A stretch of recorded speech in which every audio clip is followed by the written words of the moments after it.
Bertemu kembali. Seterusnya dalam cabaran dunia yang bergolak dan berpolarisasi, pemimpin yang komited, teliti dan berinspirasi diperlukan untuk membawa perubahan dan manfaat kepada dunia.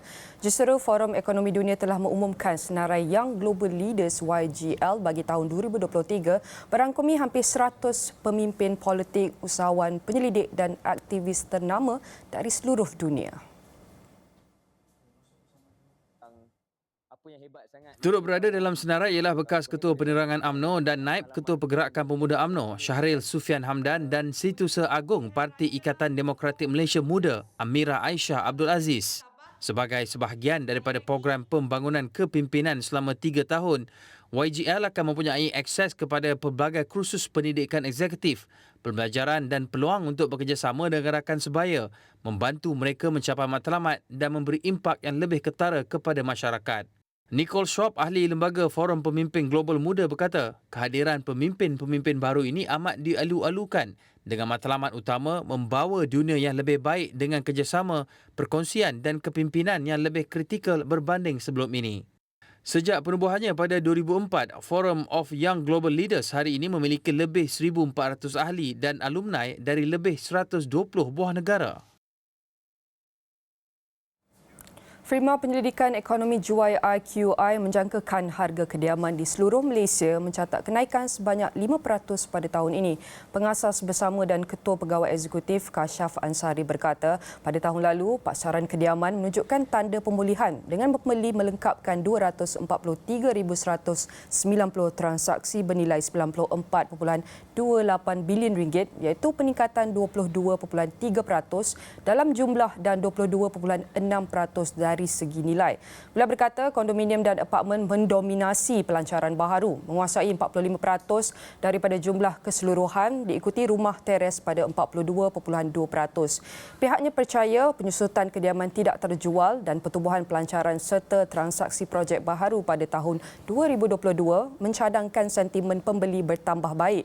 Namun firma itu mengambil langkah berhati-hati dalam 12 bulan akan datang lantaran percaya indeks harga rumah Malaysia MHPI boleh meningkat pada 2023 sebanyak 3 hingga 7% dengan harga kediaman akan meningkat sebanyak 5%. Firma itu turut menjangkakan permintaan untuk rumah mampu milik kekal kukuh yang boleh memacu aktiviti transaksi dalam julat harga RM300,000 hingga suku pertama 2024. Jumlah pinjaman yang diluluskan bagi pembelian hartanah mencatatkan penurunan untuk 5 bulan berturut-turut pada 2023. MIDF Research berkata, angka pinjaman yang diluluskan jatuh ke paras terendah dalam setahun, susut sebanyak 18.2% dari bulan ke bulan pada Januari 2023 selepas penurunan kecil sebanyak 0.8% pada Disember 2022. Katanya aliran menurun dalam pinjaman yang diluluskan adalah sejajar dengan permohonan pinjaman yang lebih rendah. Menerusi satu nota kajian, firma itu melihat pemangkin terhad kepada sektor hartanah disebabkan oleh permohonan pinjaman hartanah yang lemah yang menandakan prospek jualan baru yang mencabar. Bagaimanapun, pemberhentian seketika kenaikan dasar semalaman OPR seharusnya menyokong pemulihan minat belian. Pihaknya melihat bahawa hartanah dalam segmen pasaran pertengahan dan mampu milik akan terus menyaksikan minat belian yang berdaya tahan. Firma itu berkata, berdasarkan data yang dikeluarkan oleh Pusat Maklumat Harta Tanah Negara, NAPIC, kediaman tidak terjual di Malaysia berkurangan pada 2022 apabila menyusut kepada 27,746 unit berbanding 36,863 unit pada 2021. Katanya kediaman tidak terjual meningkat kepada 36,863 unit pada 2021 daripada 29,565 unit pada 2020 akibat pandemik COVID-19. Johor mempunyai unit kediaman tidak terjual tertinggi iaitu 6,089 diikuti Selangor 6,095 unit dan Pulau Pinang 5,493 unit. Jelas MIDF Research kemerosotan dalam kediaman tidak terjual adalah positif kepada sektor hartanah kerana ia mengurangkan kebimbangan situasi lebihan bekalan hartanah kediaman di negara ini.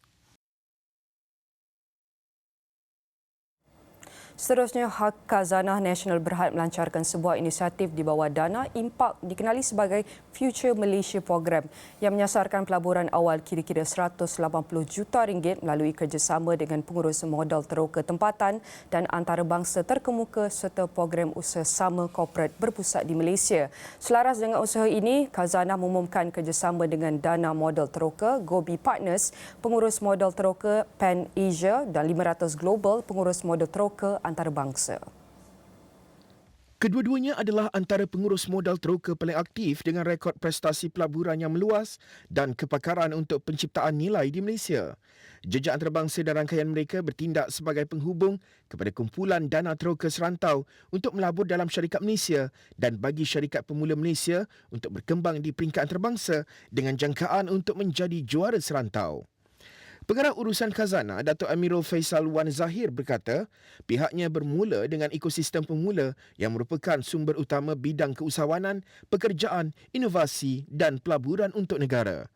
Katanya pelbagai potensi penyelesaian bagi menangani cabaran-cabaran yang dikenalpasti di bawah tema-tema dana impak telah ditemui dalam kalangan syarikat peringkat awal yang memerlukan suntikan modal berisiko pada peringkat yang berbeza sepanjang usaha sama untuk memperkembangkan inovasi dan perniagaan.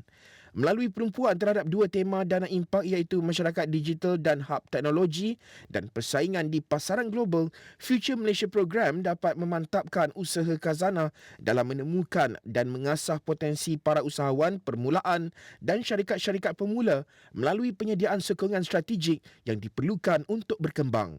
Future Malaysia Program menandakan pencapaian penting bagi dana impak dalam meningkatkan daya saing ekonomi Malaysia dan dalam membina daya tahan negara sambil menyampaikan manfaat dan impak sosioekonomi kepada rakyat.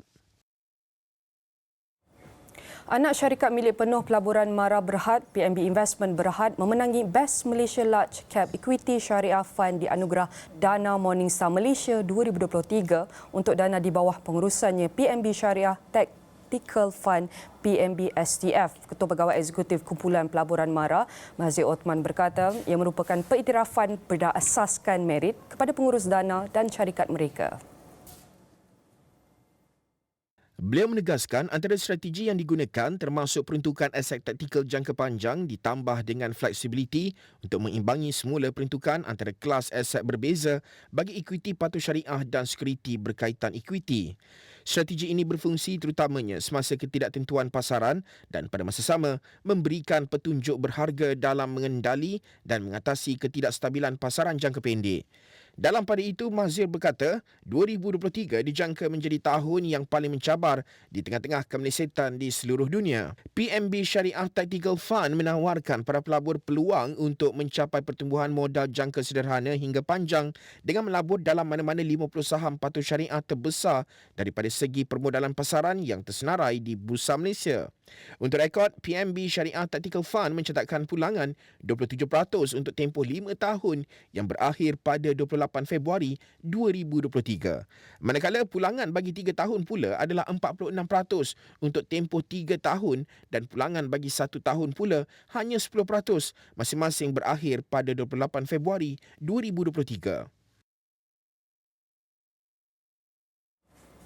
Saham kredit Swiss melonjak lebih 30% semasa pembukaan pasaran pada Khamis selepas bank itu berkata ia akan meminjam sehingga 50 bilion Swiss franc daripada Bank Pusat Switzerland.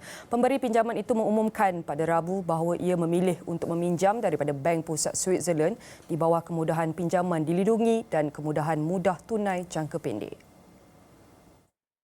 Bank Negara Switzerland dan pihak berkuasa penyeliaan pasaran kewangan Switzerland berkata dalam satu kenyataan bahawa kredit Swiss memenuhi keperluan modal dan kecairan yang dikenakan ke atas bank penting secara sistemik.